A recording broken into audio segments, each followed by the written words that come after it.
शिक्षा चिकित्सा भरपूर रोजगार है, उज्जवल भविष्य का यही तो मूल आधार है।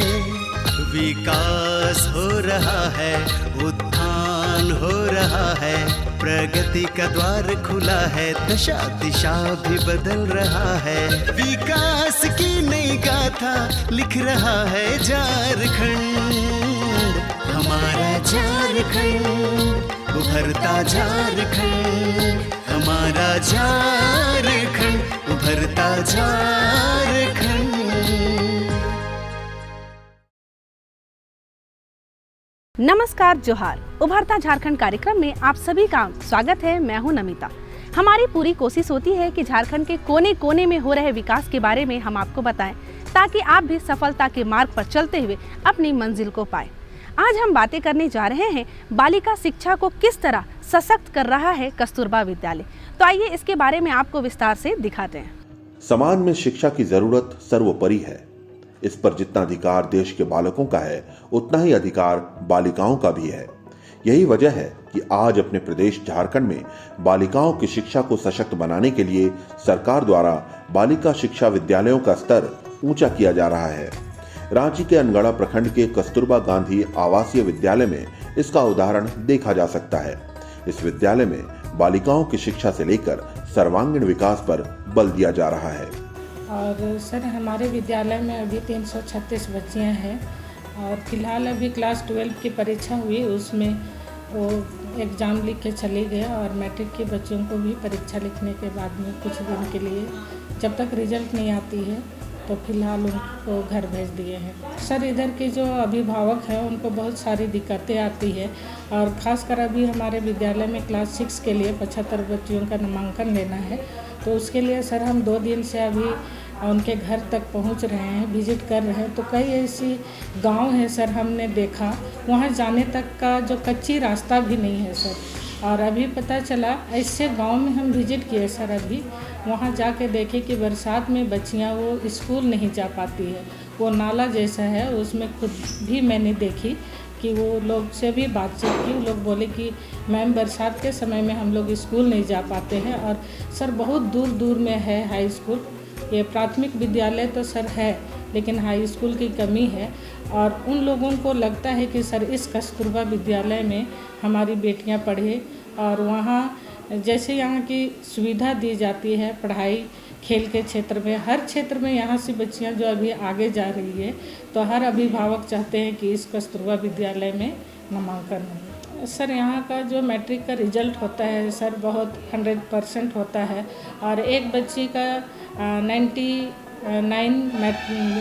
गणित में आया था और एक बच्ची जो 95% लाई थी। और हमारे विद्यालय में यहाँ मुख्यमंत्री जी भी आए हुए थे, उनको गोद लिए थे कि इसका हम आगे तक भी पढ़ाई का खर्च हम पूरा करेंगे। और क्योंकि वो उनके पिताजी नहीं थे और उनके द्वारा उनको प्रोत्साहित किया गया था आगे का पढ़ाई के लिए, उनको 50,000 का चेक भी दिया गया था। सर, मैट्रिक करने के बाद तो यहाँ की बच्चियाँ जो है आगे पढ़ाई करना चाहती है, तो क्लास 12 तक यहाँ क्लास चल रही है।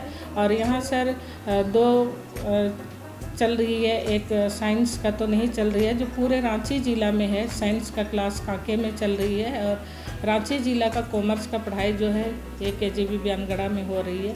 और यहाँ से निकलने के बाद सर इनके लिए बहुत सारा भी कौशल विकास जो है उनसे भी हम लोग जुड़े हुए हैं। और यहाँ से निकलती है बच्चियाँ, वहाँ एडमिशन लेती है और यहाँ से सर निकलने के बाद बहुत सारी बच्चियाँ नर्सिंग की है।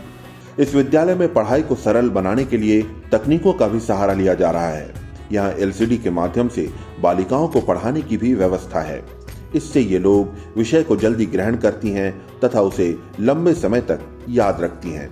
यहाँ के बच्चियों में जब से स्मार्ट क्लास शुरू हुआ है, तब इन लोगों का पहले तो जो पढ़ती थी या हम लोग जो पढ़ाते थे, उसके अलावे भी ये लोग जब स्मार्ट क्लास में पढ़ना शुरू की है, तब इन लोगों में थोड़ा सा खुद में इन लोगों में सुधार आया है। क्योंकि जब भी क्लास खाली होती है, ये लोग स्मार्ट क्लास में उसी चीज़ को रिपीट करते हैं और रिपीट करने से ये फ़ायदा हो रहा है कि जो ये लोग पढ़ रही थी, नहीं समझ पा रही थी, उसको ये लोग अच्छी तरह से समझ पाते हैं। जो भी वहाँ वर्ड मीनिंग सिखाया जाता है या और भी सब्जेक्ट के लिए जो है ये लोग उसको रिपीट कर लेती है, तो इससे इन लोगों में सुधार हो रहा है। यस सर, स्मार्ट क्लास से ये फ़ायदा हो रहा है कि हम लोग को ज़्यादा आसानी हो रहा है पढ़ने में, और वर्ड मीनिंग सब जो होता है वो बहुत अच्छी तरह से इसमें बताया जाता है और बहुत अच्छी तरह से इसमें समझाया भी जाता है। सर अंदर ये आया है कि इसमें स्मार्ट क्लास हम कर सकते हैं जब भी आसानी से हमें इसमें टीचर्स भी समझाते हैं, वो भी बहुत अच्छे समझ में आता है। स्मार्ट क्लास में और अच्छे बेटर से हम समझ पाते हैं। ये बालिकाएं खुद के ज्ञान को समय के अनुरूप बनाए रखें, इसके लिए यहाँ के लोगों को कंप्यूटर की भी शिक्षा दी जा रही है। इससे इनके ज्ञान का पिटारा तो भर ही रहा है, साथ ही साथ इनमें प्रोफेशनल स्किल्स का भी विकास हो रहा है। मैं बता रही थी कि मानचित्र में राज्य को दिखला रही थी कि राज्य को कौन राज्य किस जगह पे है, और उसका ट्रिक दिखला रही थी, जहाँ पे बतलाया जा रहा था कि उसका कोई शॉर्ट ट्रिक बताया जा रहा था, जिसमें कि वो बता रहे थे कि ये राज्य यहाँ पे है।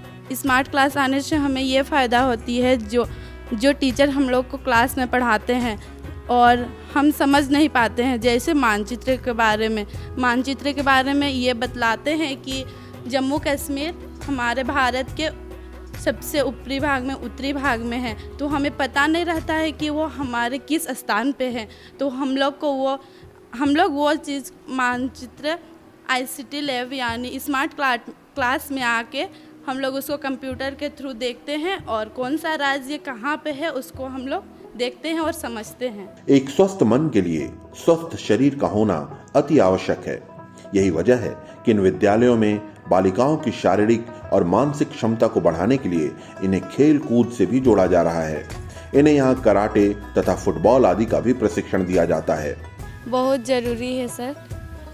बेसिक तो लड़कियों का आत्म रक्षा के लिए बेसिक ज़रूरी है, और सभी लड़कियों को कराटे करनी चाहिए, और कराटे करने से हम लोग को पढ़ाई में भी मन लगता है और शरीर भी स्वस्थ रहता है। बाहर भी कहीं जाते हैं तो उसे छेड़छाड़ में हमें बहुत से परेशानी होती है, जिससे कराटे से हमें बहुत से मदद मिलती है।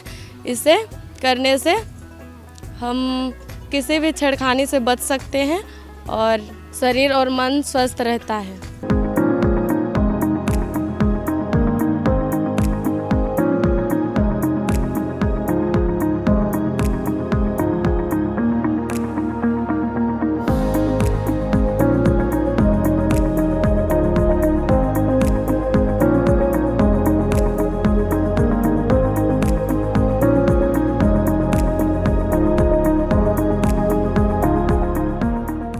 और हम लोग प्रतिदिन ग्राउंड निकलते हैं।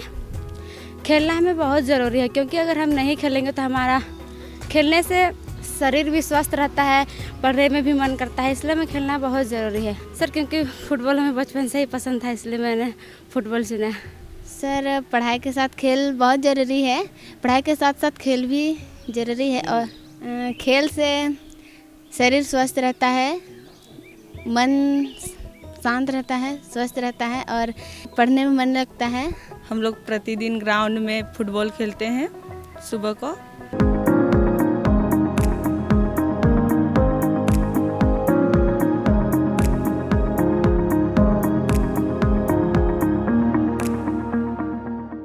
तो ये आपने देखा कि खेल के लिए कितना ज़रूरी है। शरीर जब स्वस्थ रहेगा तभी आप आगे की कार्रवाई करेंगे। पढ़ाई के साथ साथ खेल जरूरी है, और खेल में भी ये बच्चियां फुटबॉल खेलती है और कहती है कि फुटबॉल पूरे शरीर के पार्ट्स को सुचारू ढंग से चलाने के लिए काफ़ी होता है। जैसे कोई दौड़ करता है, कोई क्रिकेट खेलता है, तो ये फुटबॉल खेलती हैं। और फुटबॉल में देखा जाता है कि गिर तोड़ भाग सब ही मौजूद रहते हैं, लेकिन जब पढ़ने बैठती है तो शांत मन से ये पढ़ती है और कहती है कि खेलने का नतीजा परिणाम हमें वहाँ पे नज़र आता है। साथ ही जब गांव में छुट्टियों में जाती हैं तो अपनी छोटी छोटी जो बहनें हैं उनको भी खेल के प्रति जागरूक करती है और खेलना सिखाती है। क्या सच है ये सर? जी सर। बालिकाएं शारीरिक एवं मानसिक रूप से स्वस्थ रहें, इसके लिए यहाँ इनके व्यायाम की भी व्यवस्था की गई है।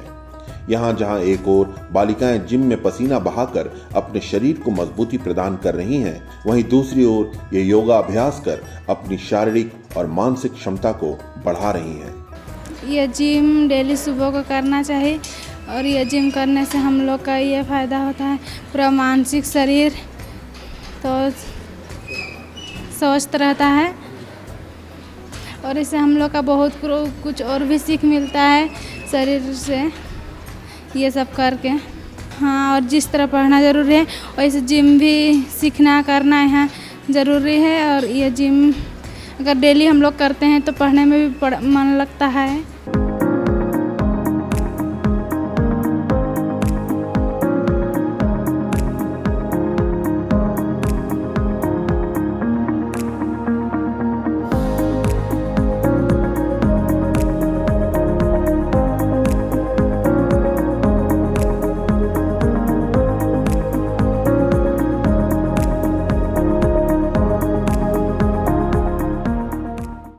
सभी सुबह होता है, उस टाइम सभी कोई आंगन में जमा होते हैं, एकत्र होते हैं और सब कोई साथ में योगा करते हैं। योगा हम लोग के लिए बहुत ही महत्वपूर्ण है।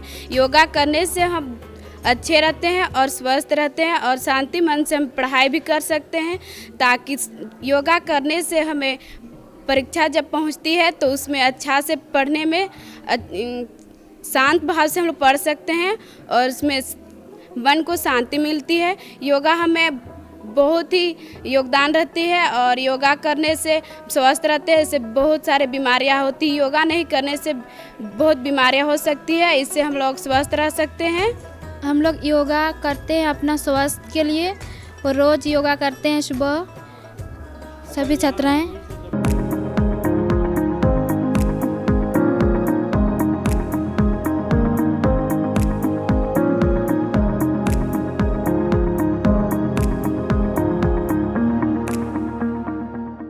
यहाँ इस विद्यालय में कोई भी बच्ची महावारी के दौरान अपनी पढ़ाई अधूरी न छोड़े, इस बात को ख्याल में रखते हुए यहाँ MHM रूम की भी व्यवस्था की गई है। यहाँ इस दौरान इन्हें सैनिटरी पैड आदि उपलब्ध कराए जाते हैं। और सर ये विद्यालय में जो है उम्र 10 से लेकर 20 साल तक की उम्र की बच्चियाँ रहती है और सभी छात्राओं का तो ये होना ही, ये जैविक में विधान है, जैविक प्रक्रिया है। तो सर ये जो है हमारा MHM रूम है। MHM मतलब मेंस्ट्रुअल हाइजीन मैनेजमेंट, माहवारी स्वच्छता प्रबंधन। इस रूम में सर जैसे बच्चियों का हर माह जो ये मासिक धर्म होता है तो वो बच्चियाँ अगर क्लास के बीच में शुरू हो जाता है तो वो बच्चियाँ इस रूम में आ जाती है, आराम करती हैं। फिर जो है सर इसमें 3 पेटियाँ देख रहे हैं आप। एक पेटी में पेड है, एक पेटी में जो है वो क्वेश्चन बैंक है और एक पेटी जो है वो सोप बैंक है। तो ज़रूरत के अनुसार उनको उस पेटी से जो है दिया जाता है, पेड दिया जाता है और उनका कोई समस्या होता है तो वो लिख के उस पेटी में डालती हैं।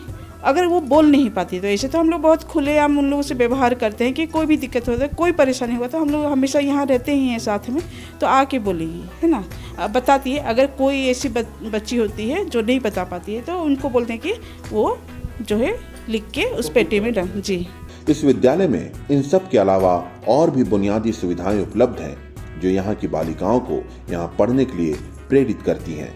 नई नई चीज़ देखने को मिलती है और पढ़ने को भी, और बहुत ही महापुरुष के बारे में भी जानकारी मिलती है।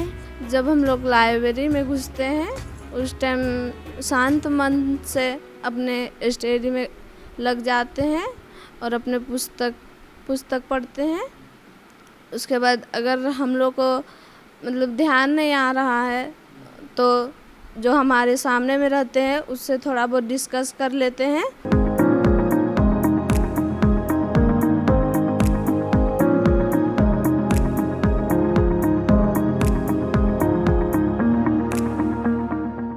पहले सरकारी विद्यालयों का स्तर गैर सरकारी विद्यालयों की तुलना में काफी पीछे होता था। आज इन विद्यालयों में मौजूद सुविधाओं को देखकर ये प्रतीत होता है कि इनका स्तर अब काफी ऊंचा उठ गया है।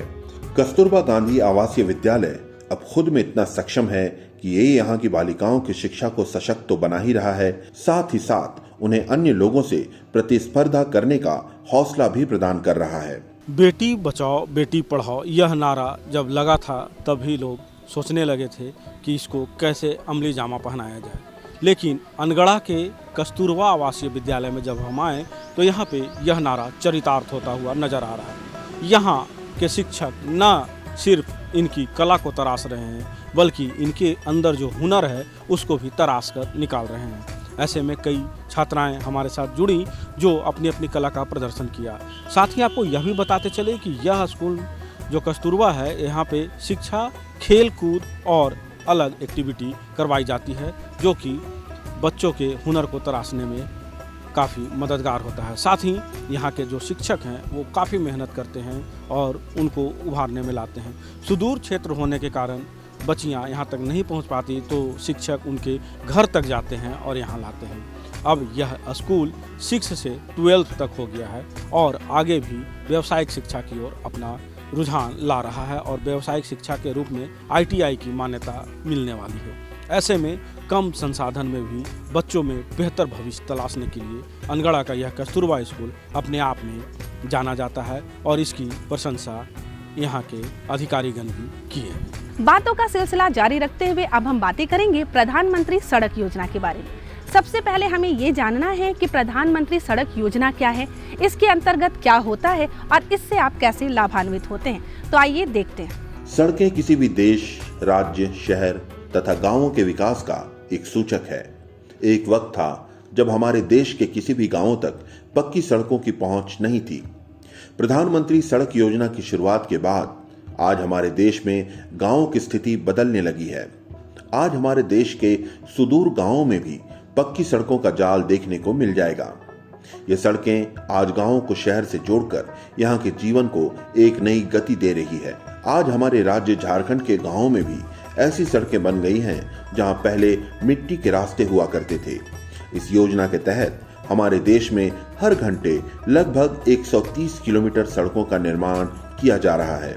झारखंड राज्य के रांची जिले के अनगढ़ा पंचायत की मुखिया सीमा देवी बताती हैं कि इस योजना के तहत बनी सड़कों से इस पंचायत में काफी बदलाव आ गया है। पहले यहाँ की सड़कें जर्जर हालत में हुआ करती थीं। लोगों को आने जाने में काफी परेशानियों का सामना करना पड़ता था। जब से यहाँ सड़कें बनी है तब से यहाँ के लोगों को आने जाने में काफी सुविधा हो गई है। सर बहुत बदलाव हो गया है। ये रोड बना तो पहले तो सर उबड़ खाबड़ था, आने जाने में बहुत मतलब जनता पब्लिक को दिक्कत होता था, बहुत परेशानी झेलना पड़ता था। अभी तो सर यूनिवर्सिटी बन गया है तो अभी यहाँ बहुत सारे मतलब उतना तो मतलब पेशेंट मतलब नहीं आते हैं सर। सो अभी तो ये थोड़ा बहुत मतलब ये हो गया है, डेवलप हो गया तो आते जाते हैं तो लोग का भी मतलब हाँ सुविधा हो गया है। नहीं सर बहुत दिक्कत होता था, अब गाड़ी ही मतलब चल नहीं पाती थी सर, इतना मतलब खराब मतलब ये रोड था। अनगढ़ा पंचायत के उप मुखिया बताते हैं कि पहले इस इलाके में सड़क की गंभीर समस्या थी। लोग सिर्फ साइकिल या पैदल आना जाना ही कर पाते थे। बड़े वाहनों का आवागमन यहाँ बड़ा मुश्किल था।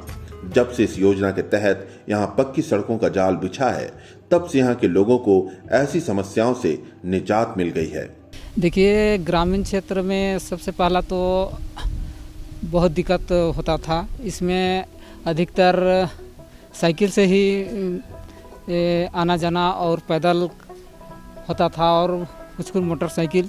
तो इसमें ज़्यादातर ग्रामीण क्षेत्र में उबड़ खाबड़ बहुत ज़्यादा होता था, काहे कि इसमें पानी का नालीकरण नहीं होने के कारण से बहुत तरह से रोड का गड्ढा जहाँ तहाँ बहुत तरीके से दिक्कत का सामना करना पड़ता था। तो अभी जो प्रधानमंत्री की योजना से जो हमारे पंचायत में ये रोड उपलब्ध हुआ है, बना है, इसके लिए काफ़ी मतलब यहाँ का जनता के लिए बहुत सुविधा मिला है और काफ़ी मतलब एक मतलब हमारे पंचायत से देखा जाए तो एक बेहतर एक अच्छा काम हो रहा है। गाँव में सड़कों के निर्माण से न सिर्फ लोगों को आने जाने की सुविधा मिलती है बल्कि इससे गांव के भी विकास में सहयोग मिलता है। जब सड़कों की वजह से वाहनों का प्रवेश शुरू हो जाता है तो ये गांव वालों के रोजगार को बढ़ाता है तथा उन्हें नए नए अवसर भी प्रदान करता है। सड़क आज बोला जाए तो जीवन का मुख्य जरूरी है। इसी से पूरा लोगों का ये टिका हुआ रहता है। किसी भी गांव का विकास के लिए पहला आवश्यकता रोड ही है। जब तक आवागमन नहीं होगा तो कहीं से विकास का उम्मीद नहीं किया जा सकता है। आदमी एक दूसरे से मुख्य सड़क से ना जुड़े या मुख्यालय से ना जुड़े लोग तो फिर विकास की कल्पना ही बेमानी है। ये बहुत ही ज़रूरी है।